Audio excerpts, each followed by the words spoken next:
Hey comrades, what's up? We're here to finish up this folder that has just like a myriad of different stories. This one's an interesting one. It's kind of just like catch up before we hit like the Brood saga real hard. I mean, we already got Professor, who obviously has been possessed by a Brood.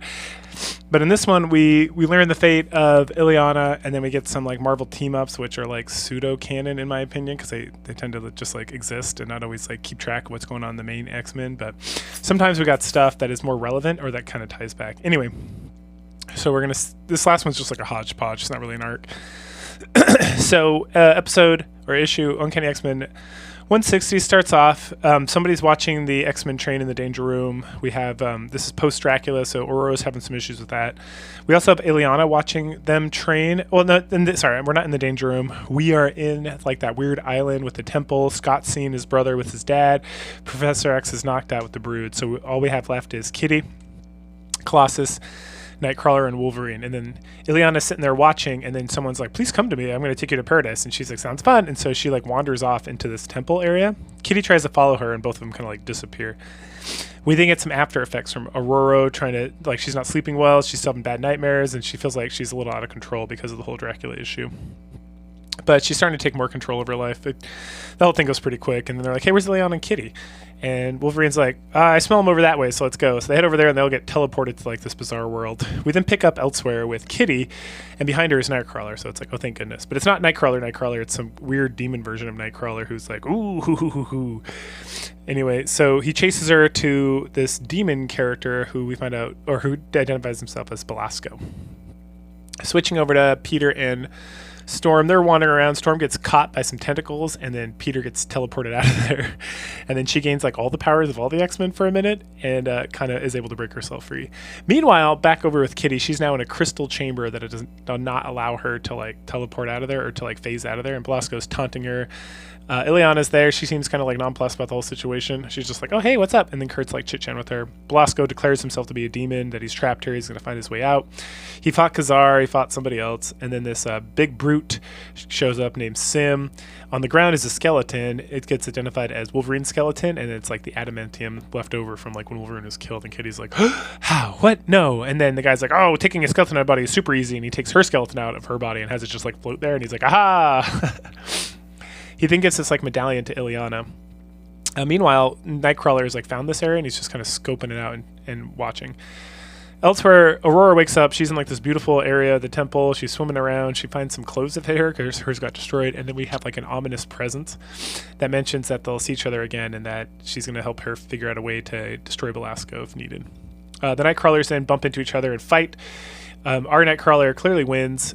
Because then he shows back up to Belasco. He's like, oh, I defeated one of the X-Men. Save me. Or like, you know, give me praise. But it's actually the good Nightcrawler who defeated the bad Nightcrawler. Finally switching over to Wolverine. He's wandering around. He finds a Colossus who's like dead and super aged, smashed into a wall. And then he gets attacked by Sim.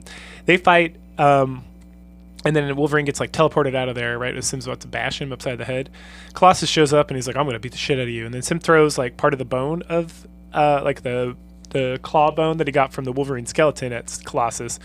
They start wrestling, and then Wolverine shows back up, and they start fighting. So then they fight, and eventually Sim gets knocked into a portal and taken out of there. And then the X-Men, or Wolverine and Colossus, get teleported out of there. So when they get teleported right into the area where Belasco's at. And so they're like, gotcha! And they're like, oh, here we are! And then Belasco's about to do something, but the Nightcrawler, who's been hiding as like the fake or the other Nightcrawler, bashes him in the face, and then Storm shows up and blasts him as well. They drive Belasco out of there. At that point, they're talking about what to do with the crystal and with Katya, and Nightcrawler explains the skeleton situation, and Aurora's like, let's go fight! And then you hear a voice that's like, no, do not! And it's Aurora! It's old Aurora. And then she tells the sad tale of, like, this is like a limbo dimension or whatever. So, like, her, when she came, so this is like a reiteration of something that's already occurred because it's limbo and stuff. But this time, Aurora talks about how, like, everyone was killed because they went to fight Belasco instead of escaping, and that she doesn't want the same fate.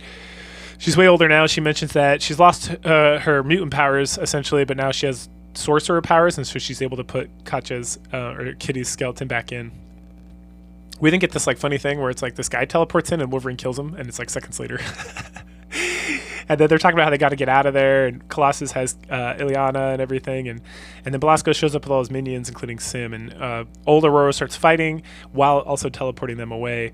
And right at the last second, Belasco grabs Illyanna, and then the X-Men get teleported back to like the temple, but Kitty's still got a hold on her, and she's pulling, and then boom, Illyanna pops out. But dun dun dun, Illyanna is now 13 years old. So she was 6 before or something like that, and now she's doubled the age, and she spent her entire childhood in like this monstrous limbo realm.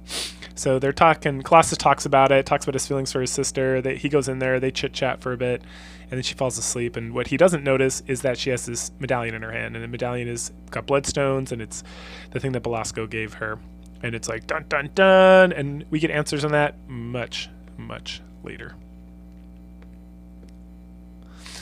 Then we get the team ups, and the team ups again are kind of canon-y-ish.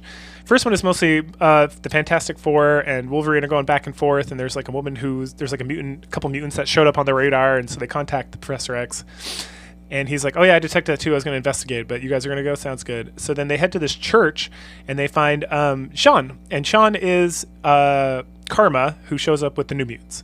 So this is their first introduction. So then she kind of gets the X-Men, or the Fantastic Four, to battle Spider-Man until this priest that she sees like gets her to stop, and then he explains that he got her when he was a soldier in Vietnam during the Vietnam War. And then she tells like the sad story about like the Vietnam War, everything that happened, all the destruction, how she figured out she was able to, her and her brother Tron were able to like possess people and get them to do things, and so they did that, and they were successful to like help out their uncle, who's like a corrupt guy over there. And then they all, like Tron and the uncle, went to America, and the rest of the family came, but then they got taken over by Thai pirates, and like mom got raped and then died, and dad got killed, and so it was just Sean and her 2 little siblings. And they finally got to America.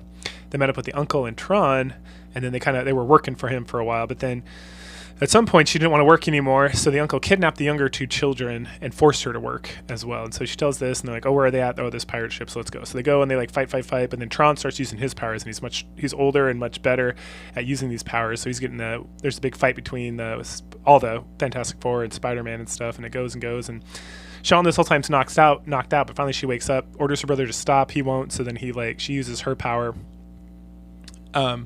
to essentially disintegrate him and put him inside her as well.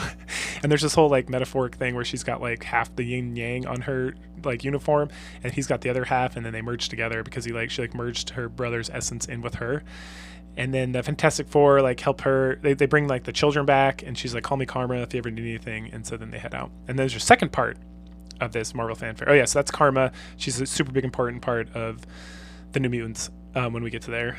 But for now, there's a second part, and this one, Storm's walking around in a town, and she gets almost assassinated. She hunts this guy down, and she hears the name of this guy, Andreas de Ruyter, and then she remembers like all the way back before she became an X-Men, she was like out in the savannah or something hanging out, and she found T'Challa, who's Black Panther, fighting some guys, and together they team up and beat this guy who's the Andreas Ruyter, and then he like swore vengeance at some point. So she goes to hunt down T'Challa, who at this current time is hanging out in New York and kind of like a somewhat exile from Wakanda.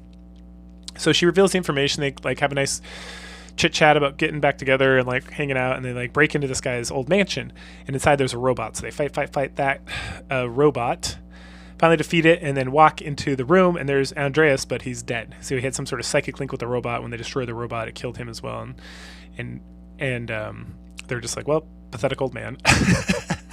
So they contact the police to like take care of this whole business, and then they're heading out, and then they kind of look at each other longingly and talk about like what could have been, but it's too late now, and so now they must move on. And that's Marvel Team Up number 100. 117 and 18 are kind of like back to back. So we start with Wolverine. He's doing his hunting thing with the deer in the woods, and he's being watched by some asshole. Anyway, at some point he gets accosted by a knight in shining armor, and then his whole like team of people. And so he beats the shit out of them, but they got guns and like smoke bombs, so they essentially get him knocked out at some point. Meanwhile, Spider-Man does some stuff, and we bounce back and forth between Spider-Man and Wolverine. Wolverine wakes up, he's in a Coliseum, he beats the shit out of this guy who ends up being like an old man, but surprise, surprise, it's a robot. So he then starts breaking out of there. Spider-Man got like an invitation to come to this castle that like pops up out of the ground. This guy this whole time's like watching them and making all these weird comments and stuff. He gets inside the castle, he gets around there. We switch back over to Wolverine, who's in like a harem, but it's like a robot harem. So he kills all the robots, Spider-Man shows up, they're like, hey, let's team up and do this. But then they get word that there's like 2 different armies going to attack like 2 different places, and they have to split up to take care of it. And then Wolverine kills the robot and is like, no. And then another robot, like a giant robot, and the other giant robot, like Sentinel size, shows up. So Wolverine kills that, and then Spider-Man's like, all right, I had enough of this. So you go here, I'll go here. And then they split up and they fight their respective armies and defeat them. And at the end, they find some tunnel that goes somewhere. But then we see that this guy calls himself the Professor Power, is like teaching all these robots in like a thing. And that is not really super relevant because the next issue, number 118, we start off with Wolverine and Spider-Man in the Danger Room working together. And again, this is like, obviously, Professor X at this time is like out of commission, but here he's like fine. Like this is like inconsequential to like the regular Spider-Man universe. So we see that Kitty's being trained and everyone's being trained, and finally Professor X is like, oh, I got a call, I gotta go check this out. And so that's the end of Wolverine's portion of like these Marvel team-ups are so funny. Anyway, so but Spider-Man tags along with with Professor X, who goes to visit Professor Power. They have like some funny conversations, and eventually we find out that Professor Power is trying to use psychic powers, like this experience, and he mentioned this in the previous issue, some sort of psychic thing, and his son was like in Vietnam and he came back a vegetable, so Professor X tries to like get in there and see what's going on, but he's like, nah man, there's nothing I can do, he's too fucked up. And he's like, oh yeah, I'm gonna steal your powers, give them to this other asshole Mentalo from the Microdot series, and then the machine's gonna double your powers and that will heal my son. And so then he starts kind of draining Professor X's abilities, and then Professor X starts having like a battle in like the limbo zone or the astral plane with Mentalo. Meanwhile, Spider-Man is like fighting some other asshole who built all these robots, and so there's like 2 fights going on at the same time, but eventually both Professor X and Spider-Man win. But in that process, the boy dies because of something with Mentalo and the machine and draining powers and all that stuff. And then the police show up like, what the fuck's going on in here? And Professor X says, Spider-Man's like, ruh-roh. And the Professor X is like, I got this. So it makes it look like they're all just having like brunch. and then the police officer's like, adios. And that's the end of that. So yeah, that's just some like extra stuff to tag in there before we get to the Brood Saga. But go ahead, like, share, subscribe, comment, and I will catch you guys later. Bye.